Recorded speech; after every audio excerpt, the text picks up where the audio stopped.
Sa ngalan ng Ama, ng Anak, at ng Espiritu Santo, Amen. sumainyo ang Panginoon. At sumayo rin. Mga kapatid, sa patuloy nating paghahanda para sa kapistahan ng ating pintakasi na si San Juan Bautista, alalahanin natin ang pagdalaw ng mahal na Birheng Maria sa Judea na nagdalang galak kay Elizabeth na kanyang pinsan at noon ay nasa sinapupunan niyang si Juan.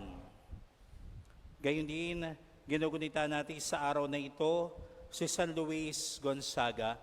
Nawa ang kadalisayan ng buhay ang maging una sa atin sa pagsunod kay Kristo.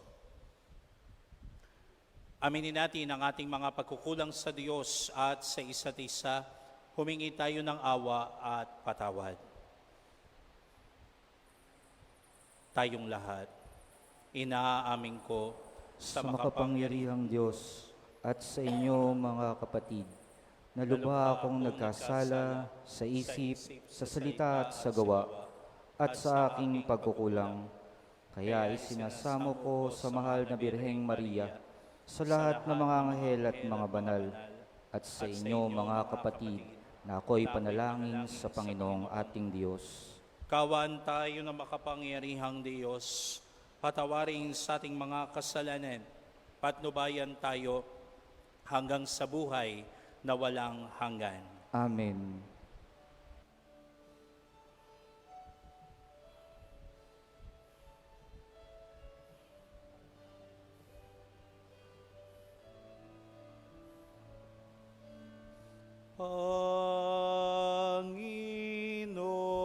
Panginoon, kaawaan mo kami.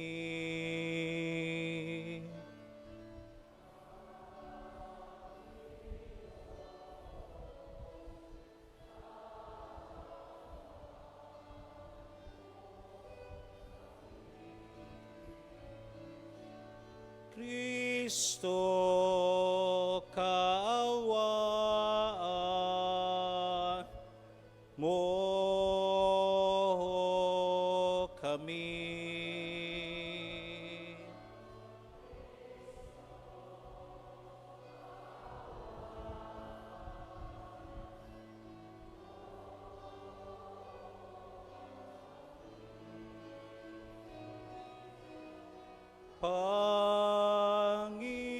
Panginoon, kaawaan mo kami.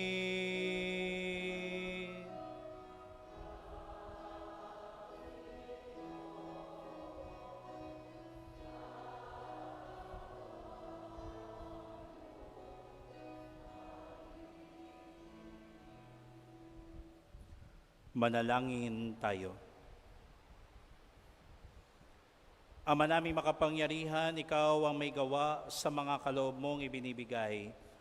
Sa katauhan ni San Luis ay pinagtambal mo ang mga pambihirang kalinisan ng buhay at ang pagpapakasakit sa ikapagpapatawad ng mga kasalanan. Pakundangan sa kanyang kagitingan at pagdalangin, matularan nawa namin siya sa pagpapakasakit kundi man sa pambihirang buhay ng sakdalinis. Sa pamamagitan ni Jesucristo, kasama ng Espiritu Santo, magpa sa walang hanggan. Amen.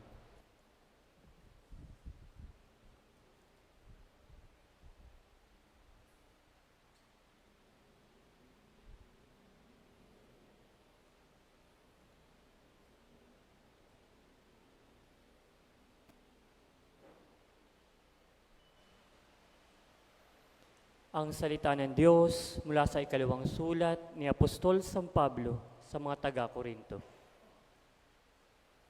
Mga kapatid, tandaan ninyo ito. Ang naghahasik ng kakaunti ay mag-aani ng kakaunti, at ang naghahasik naman ng marami ay mag-aani ng marami. Ang bawat isa ay dapat magbigay ayon sa kanyang pasya, maluwag sa loob, at di napipilitan lamang. Sapagkat ang ibig ng Diyos ay kusang pagkakaloob. magagawa ng Diyos na pasaganain kayo sa lahat ng bagay higit pa sa inyong pangangailangan, upang may magamit kayo sa pagkakawang gawa, gaya ng sinasabi sa kasulatan. Siya'y namudmod sa mga dukha, walang hanggan ang kanyang kabutihan. Ang Diyos ay nagbibigay ng binhing iahasik at tinapay na makakain. Ang siya ring magbibigay sa inyo ng binhi at magpapalago nito upang mamunga ng sagana ang inyong kabutihang loob. Pasasaganain niya kayo sa lahat ng bagay para lalo kayo makatulong sa marami. Sa gayoy, dadami ang magpapasalamat sa Diyos dahil sa inyong tulong na dadalhin ko sa kanila. Ang salita ng Diyos. Sa Diyos.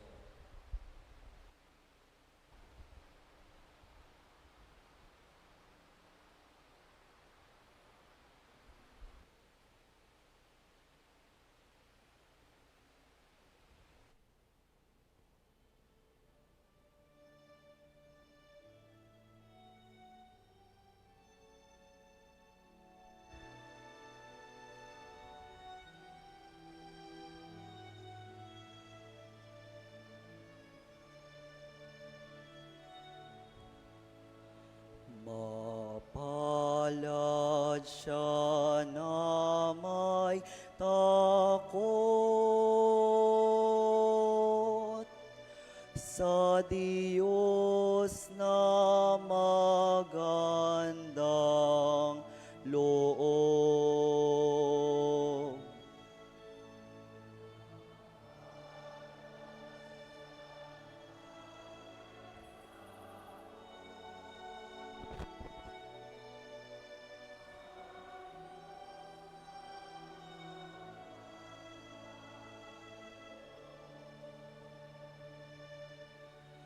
Mapalad ang tao na may takot sa Diyos. Siyang sumusunod ng buong alindog. Ang kanyang lipi magiging dakila.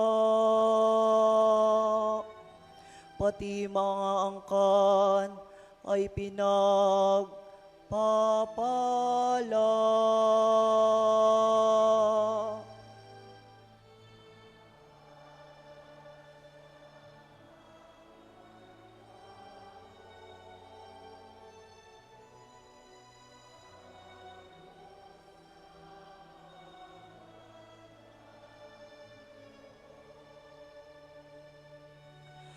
Magiging sagana sa kanyang tahanan. Katarungan niya'y walang katapusan. Ang taong matuwid, may bait at habag.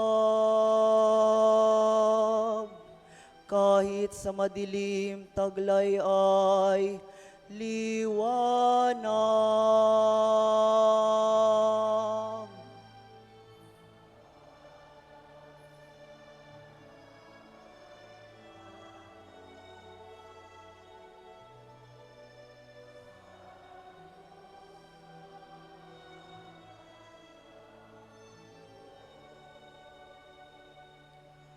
Mabait na lubha, lalo sa mahirap. Ang pagiging matuwid ay di nagwawakas.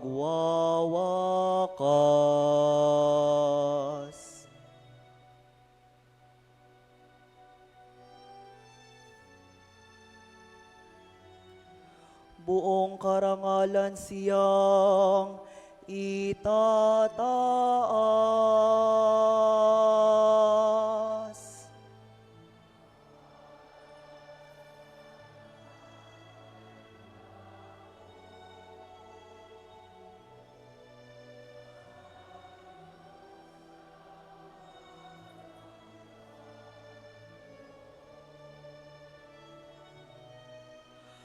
Mapalad siya na may takot sa Diyos na magandang loob.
Sumainyo ang Panginoon. At sumaiyo rin. Ang mabuting balita ng Panginoon ayon kay San Mateo.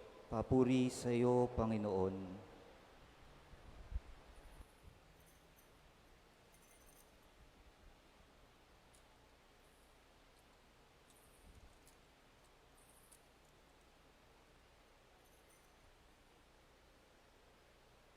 Noong panahong iyon, sinabi ni Jesus sa kaniyang mga alagad, "Pag-ingatan ninyo na huwag maging pakitang tao lamang ang paggawa ninyo ng mabuti.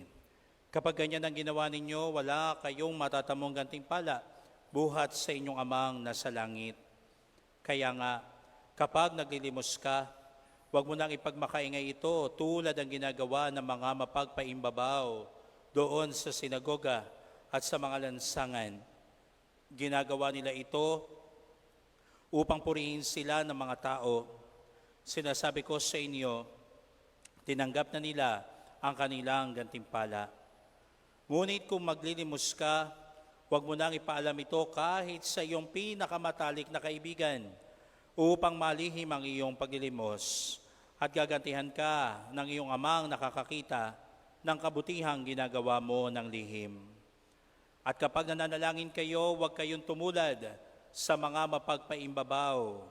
Mahilig silang manalangin ng patayo sa mga sinagoga at sa mga panulokang daan upang makita ng mga tao. Sinasabi ko sa inyo, tinanggap na nila ang kanilang gantimpala. Ngunit kapag mananalangin ka, pumasok ka sa iyong silid at isara mo ang pinto. Saka ka manalangin sa iyong amang hindi mo nakikita at gagantihan ka ng amang nakakakita ng kabutihang ginagawa mo ng lihim. Kapag nag-aayuno kayo, huwag kayong magmukhang malungkot tulad ng mga mapagpaimbabaw. Hindi sila nag-aayos upang malaman ng mga tao na sila'y nag-aayuno. Sinasabi ko sa inyo, tinanggap na nila ang kanilang gantimpala.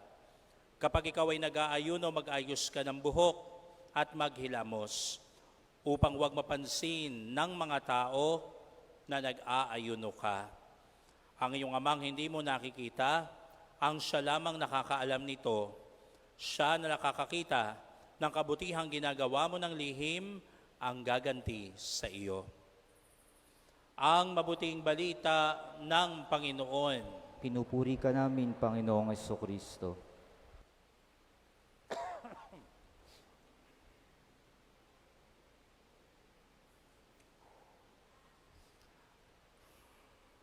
Pakisabi po sa inyong katabi, mahal ka ng Diyos. At yan ang katotohanan na hindi natin mapapahindian, sapagkat ang pagmamahal niya ang unang kabutihan na nanahan sa puso ng bawat isa. Amen. Palakpakan po natin ang ating Panginoon. Ako po si Father Alvin at noong June 12 po sa isang sorpresa ay kami po ay biglang naging parokya at pang-dioceses na dambana ni Maria, ina ng Eucharistia at Gracia. At sabi ko kay Father Melch, dadaling ko yung aming imahen para makilala ng mga taga-Hagunoy ang mahal na ina ng Eucharistia at Gracia. Palakpakan din po natin siyempre ang mahal na Birhen. Ang ating pong diocesan shrine ay nasa San Vicente, Santa Maria, Bulacan. At lagi po kaming pilgrim site kapag pinag-uusapan ang gawing iyon ng ating diocese, katambal po ng Divine Mercy.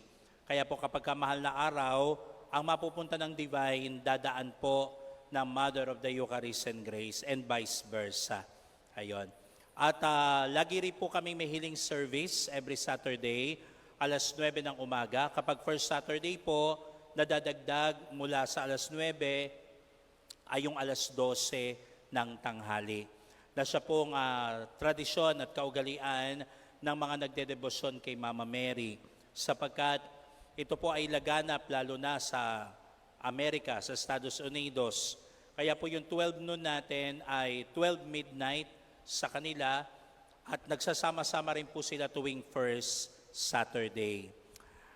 At yun nga po, katulad po na sinabi ko kanina sa umpisa, kabutihan ng Diyos ang dahilan, kaya tayo inibig, kaya tayo minamahal.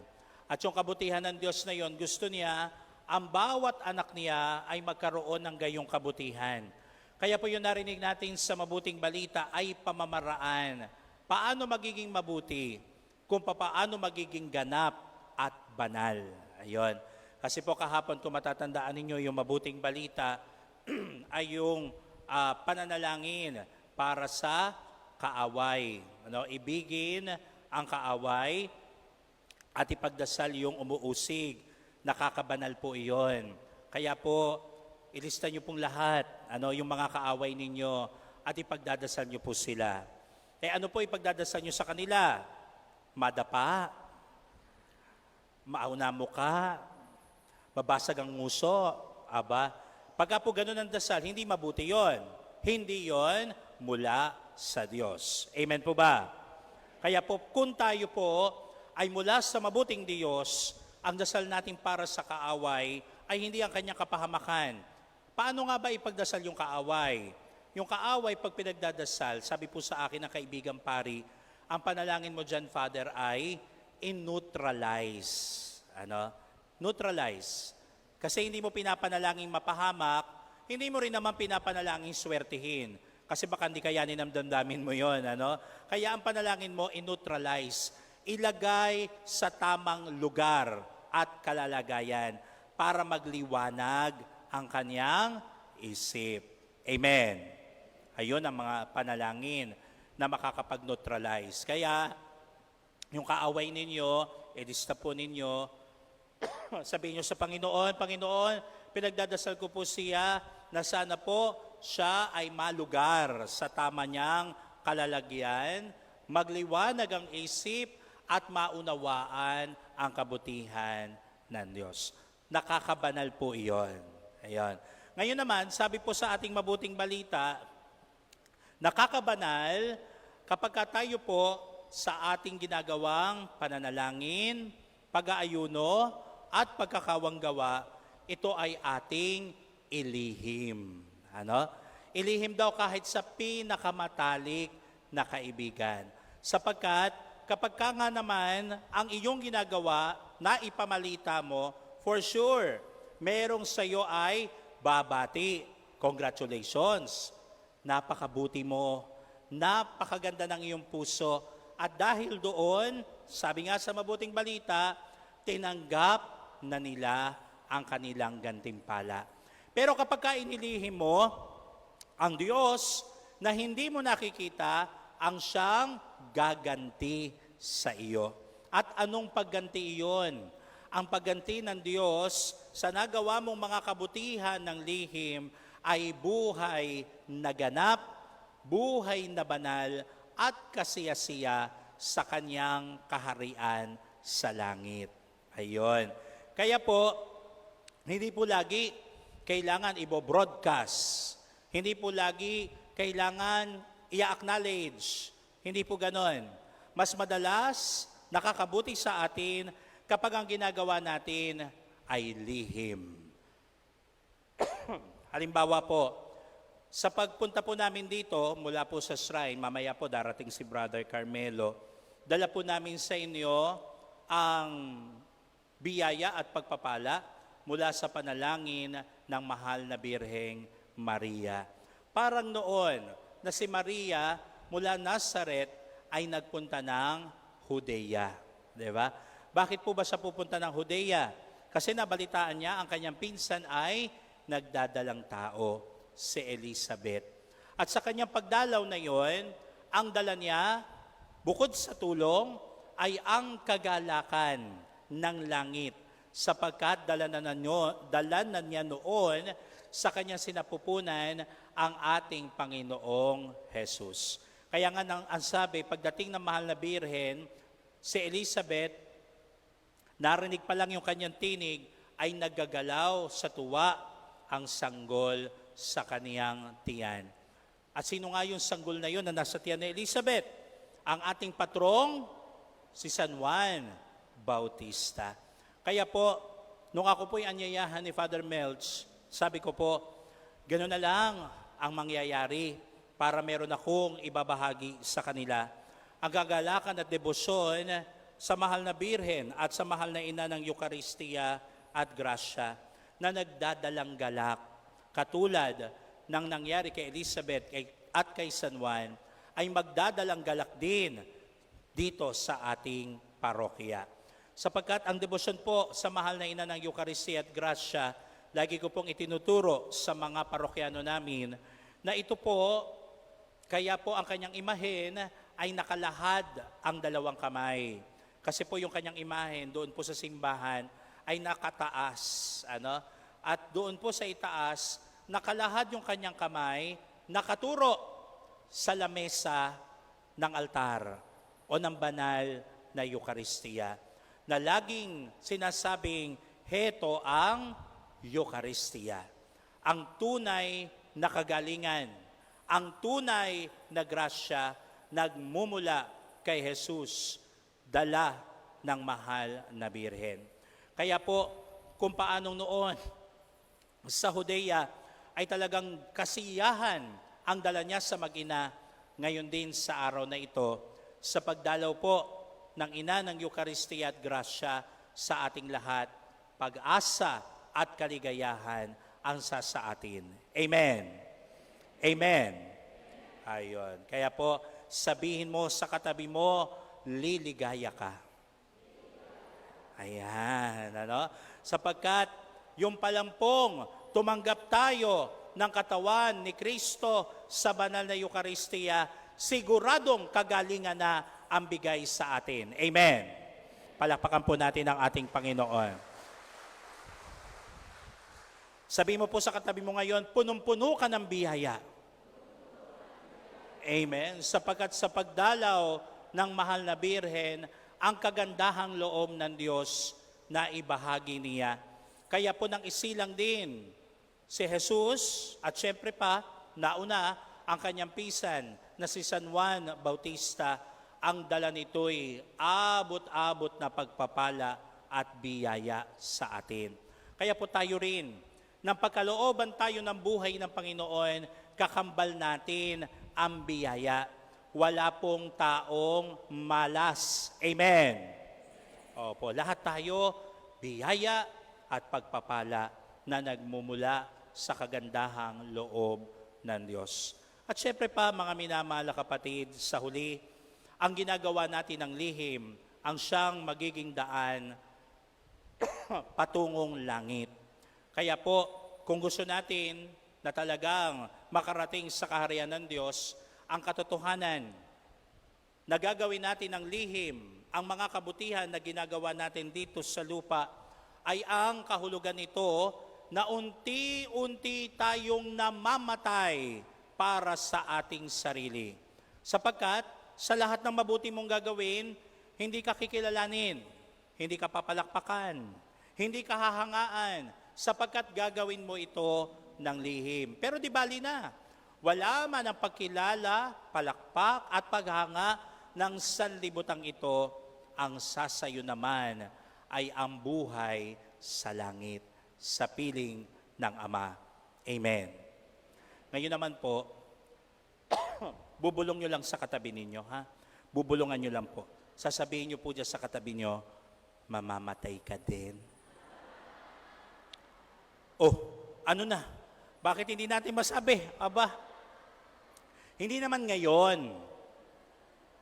Oo, sa ibang araw, mamatay pa rin pala. Yun po ang katotohanan, mga kapatid.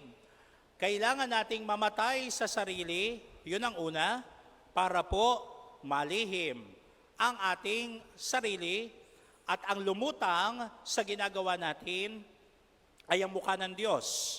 At literal, kailangan natin matapos sa misyon natin sa mundong ibabaw para tayo makarating ng langit. Amen. Gusto nyo ba talaga ugatan dito sa lupa? Magsungay sa mundong ibabaw? Aba po, syempre, kailangan po nating mag-mission accomplish. Magawa natin yung kalooban ng Diyos para tayo'y makarating sa Kanyang kaharian. O ready na ba? Bulungan nyo na yung katabi ninyo. Sabihin nyo na sa katabi ninyo, mamamatay ka din. Nako po, talagang hindi pa ready. Hindi pa kakayanin. Mga minamahal na kapatid, sa ngayon nakakaunawa tayo sapagkat, syempre, nandyan yung aking pamilya. Kailangan pa ako ng aking mahal sa buhay. Amen. Mga anak, kabiyak, mga apo, iniisip. Kaya pa hindi pa po pwede talaga na sumuko at mamatay. Pero mga minamahal na kapatid, huwag sana natin itong katakutan. Ihanda natin yung ating sarili sa pagdating nito. Sapagkat maging ang ating patron, hindi po ba? Para po patunayan ni Juan Bautista ang katotohanan ng mabuting balita. Siya po ay nag-alay ng buhay. In short, namatay para mabuhay ang katotohanan. Amen. Kaya po darating at darating ang panahon na tayo, matapos ang gawain sa lupa, ay hihimlay sa kamatayan. Pero buo ang pag-asa, mabuti ang Diyos. Kung nagawa niya ito sa mahal na Birheng Maria, kung nagawa niya ito kay Juan Bautista, magagawa niya sa atin na tayo'y iligtas at dalhin sa kanyang kaharian. Kaya po sa pagpapatuloy ng banal na misa, yan po ang maging pag-asa natin. Kung tayo'y magpapakabuti, sa atin ang pagpapala at biyaya ng buhay. Hindi po ang buhay nagiging magganap at masaya dahil sa pagkilala lamang ng mundong ito. Ang buhay ay nagiging ganap kapag nakikita ng Diyos, ginagawa mo ito hindi para sa sarili, kundi para sa mga mahal mo sa buhay. Doon natutuwa ang Diyos. Ang mahal na Birhen, natuwa sa kanya ang Panginoon sapagkat kahit na sinabing, ikaw na ang ina ng Diyos, hindi siya umarte, hindi siya nagpabebe, nasasabihin niyang, bakit pa ako dadalaw, ina na nga ako ng Diyos. Dalawin niya ako. Hindi po naging ganun ang kanyang attitude. Ano po ang nasa kalooban ng mahal na Birhen? Yung saya ko, dapat maging saya ng sangkatauhan. Kaya dinala niya si Jesus sa kanyang pinsan. At gayon din, naging kagalakan mismo ng patron natin na makaharap ang manunubos. Sana tayo rin. Matapos ang bawat banal na misa, pagkatanggap natin kay Kristo, magdalang galak tayo sa kapwa natin. At ito ay gagawin natin ng buong kabutihan at pagmamahal. Sinong makakakita? Ang Ama. Ang kabutihang ginawa natin, ang siyang imbitasyon natin patungo sa kanyang kaharian, ngayon at magpasawalang hanggan. Amen.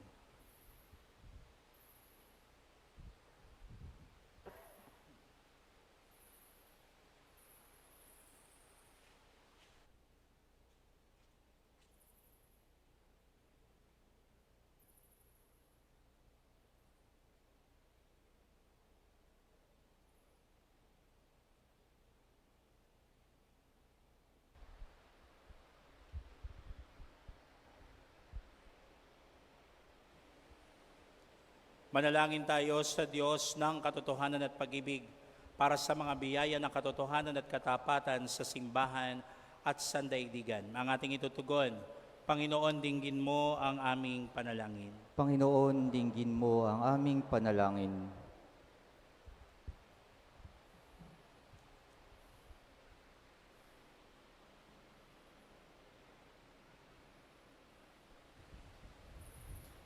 Ang simbahan naway sa loob ang gawain, misyon ng pagpapabago upang malinaw na maunawaan ng lahat si Kristo.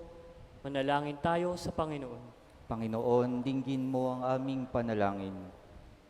Ang mga pari at mga rehilyoso naway maging mga masigasig na tagapagpahayag ng Ebanghelyo sa pamamagitan ng pagsaksi sa kanilang sariling buhay.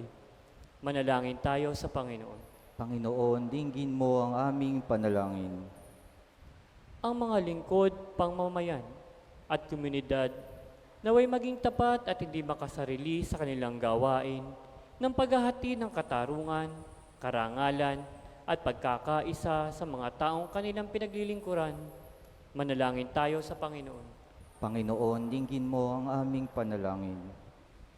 Ang mga may sakit, ang mga nagbibigatan sa buhay, naway makitang di karaniwang pag-ibig at pagkalinga ng Diyos sa pamamagitan ng kanilang mga kapamilyang nag-aalala at sa kanilang kapakanan. Manalangin tayo sa Panginoon. Panginoon, dinggin mo ang aming panalangin. Ang mga yumao naway masiyahan sa walang hanggang kapayapaan ng Diyos. Manalangin tayo sa Panginoon. Panginoon, dinggin mo ang aming panalangin. Sa katahimikan ng ating mga puso, ibulong sa Diyos ang ating mga kahilingan. Ama naming Diyos, tulungan mo kaming ibigin at paglingkuran ka sa diwa ng katotohanan sa pamamagitan ni Jesus na aming daan patungo sa iyo. Hinihiling namin ito sa pamamagitan ni Kristong aming Panginoon. Amen.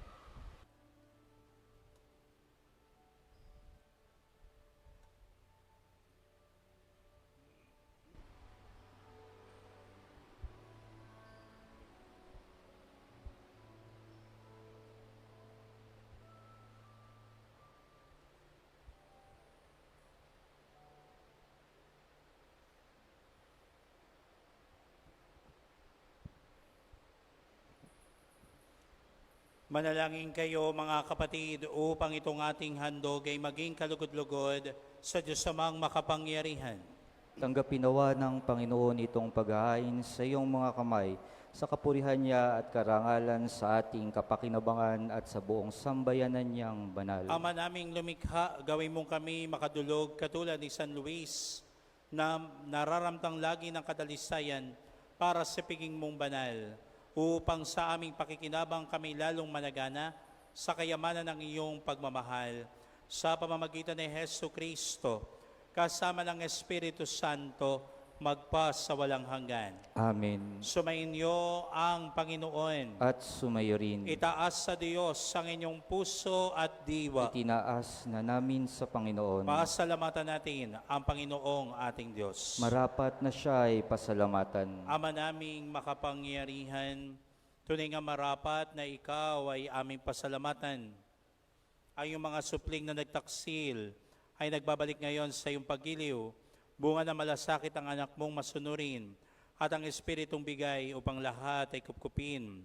Kaming mga tinubos ang anak mong mahal ay nilob mong magtipon at magkapisan upang magsalo sa masaganang hapag ng buhay.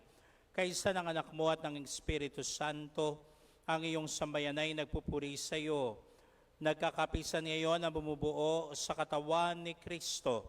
Nagkakatipon ngayon ang pinananahanan ng iyong Espiritu. Kaya kaisa ng mga anghel na nagsisiawit ng papuri sa iyo nang walang humpay sa kalangitan, kami nagbubunyi sa iyong kadakilaan.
Ama naming banal, ikaw ang bukal ng tanang kabanalan, kaya't sa pamagitan ng iyong Espiritu,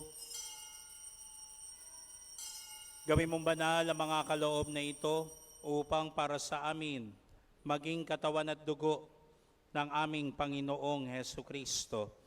Bago niya pinagtiisan, kusang loob na maging handog, hinawakan niya ang tinapay, pinasalamatan kaniya, pinaghati-hati niya yon. Inibot sa kaniyang mga alagad at sinabi, tanggapin ninyong lahat ito at kanin. Ito ang aking katawan na ihahandog para sa inyo.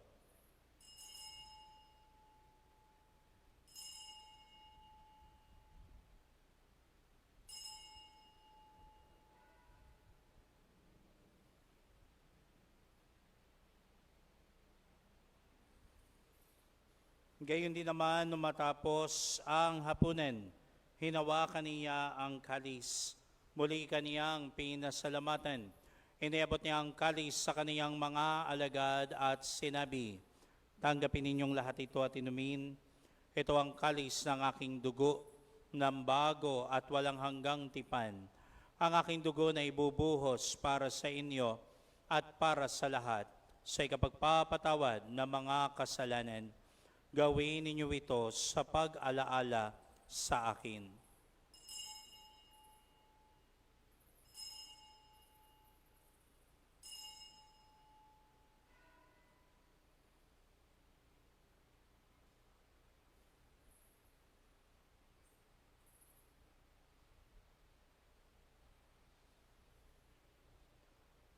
Ang misteryo ng pananampalataya.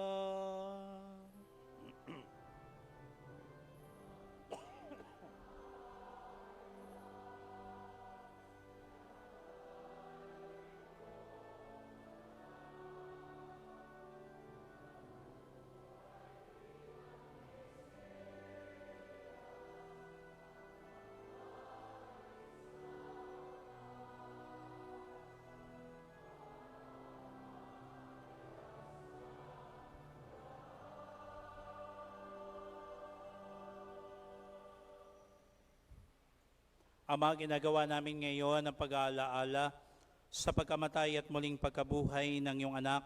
Kaya tiniaalay namin sa iyo ang tinapay na nagbibigay buhay at ang kalis na nagkakaloob ng kaligtasan. Kami nagpapasalamat dahil kami iyong minarapat na tumayo sa harap mo para maglingkod sa iyo.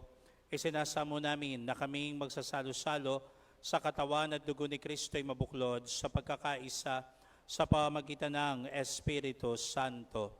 Amalingapin mo ang iyong simbahang laganap sa buong daigdig.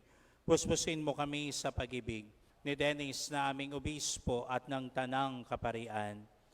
Alalahanin mo rin ang mga kapatid naming nahimlay na may pag-asang sila'y muling mabubuhay, gayon din ang lahat ng mga pumanaw.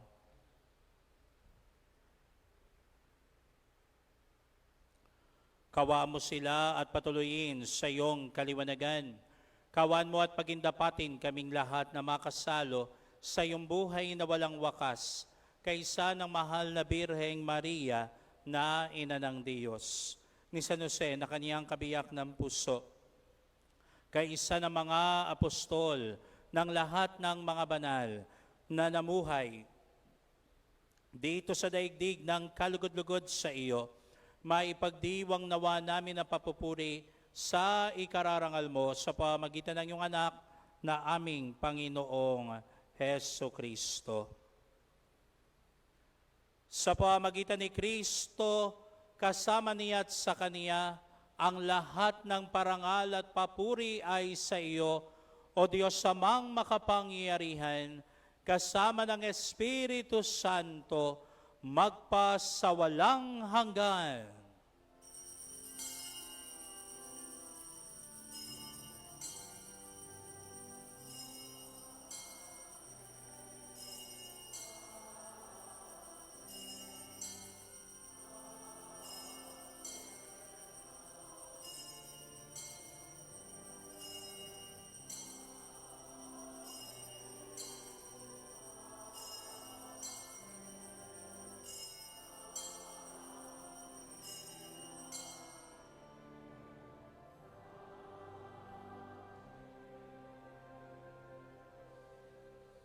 Taglay ang matibay na pananampalataya, tumawag tayo sa Ama, awitin natin, Ama namin.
Hinihiling namin kami yadiya sa lahat ng masama, pagkalooban ng kapayapaan araw-araw, iligtas sa kasalanan, ilayo sa lahat ng kapahamakan, samantalang aming pinananabikan ang dakilang araw ng pagpapahayag ng tagapagligtas naming si Hesu Kristo.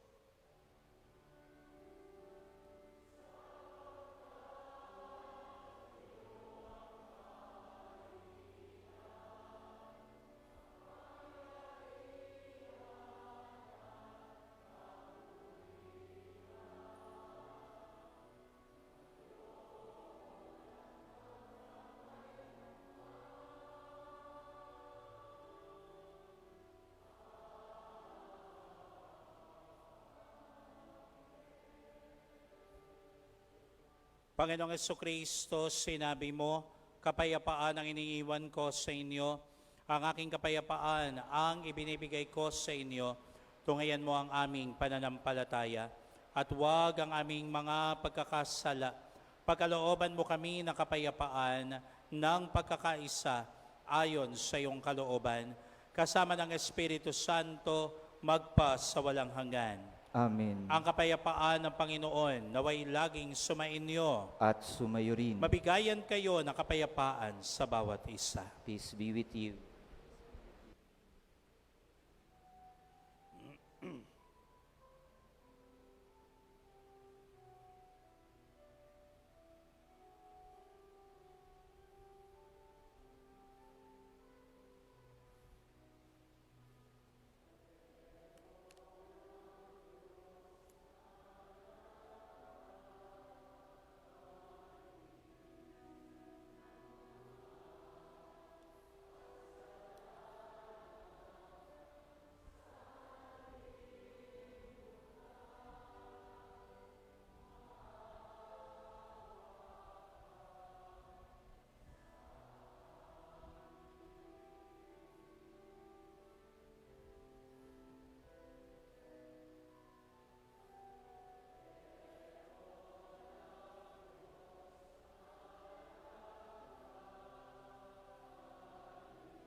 Mga kapatid, narito si Hesu Kristo, ang kordero ng Diyos.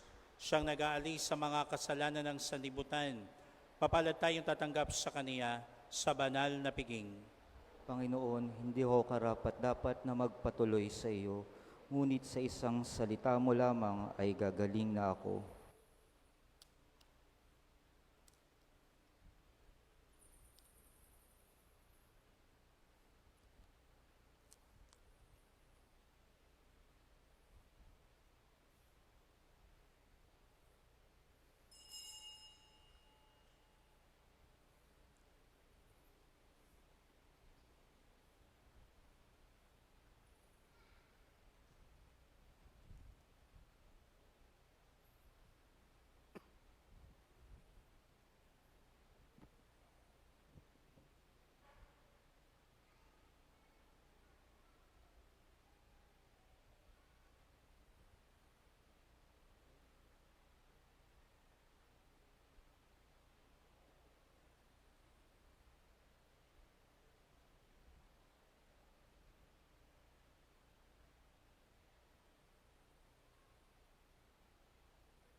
Manalangin tayo.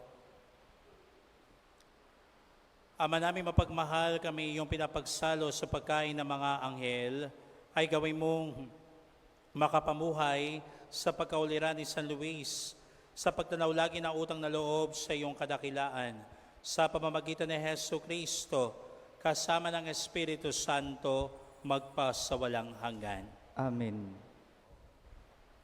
Sumainyo ang Panginoon. At sumayo rin. Pagpalain kayong lahat at ang inyong buong pamilya ng makapangyarihan at mapagmahal na Diyos, Ama, Anak, at Espiritu Santo. Amen. Humayo kayo sa pag-ibig ni Kristo. Salamat sa Diyos.